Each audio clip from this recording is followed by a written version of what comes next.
Le château actuel que l'on voit, est reconstruit à partir de 1660 par la famille Boscal de Réal, qui hérite de la baronnie de Mornac.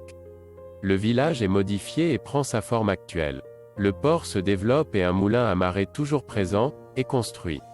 À la Révolution, le dernier baron Pierre Boscal de Réal émigre, et le château vendu comme bien national deviendra une ferme, avant d'être restauré.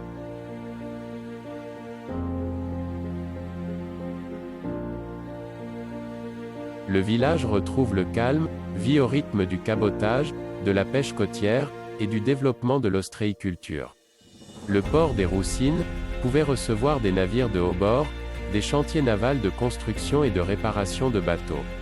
Cette activité est attestée sur l'album de Colbert, où il existe 2 planches de dessin de 4 bateaux, les bateaux de Seudre et les bateaux de Mornac.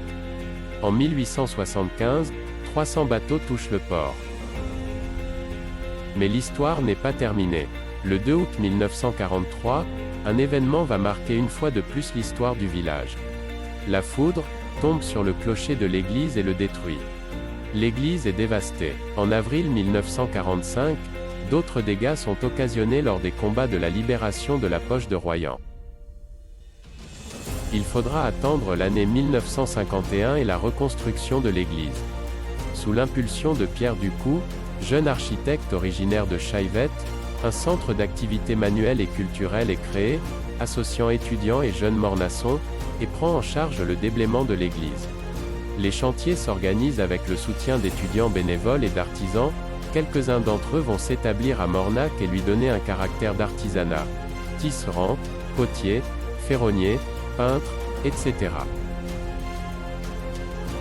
L'attrait pour le village prend forme et depuis les années 1970 les commerces d'art se développent et attirent les touristes. Restaurants, ateliers boutiques, s'installent dans les maisons. En même temps l'activité ostréicole décroît, les petites cabanes des éleveurs se transforment en cabanes d'agrément, et peu à peu les traces d'une période laborieuse disparaissent. Aujourd'hui il y a 5 exploitations en culture marine, dont un marais salant, et de crevettes impériales.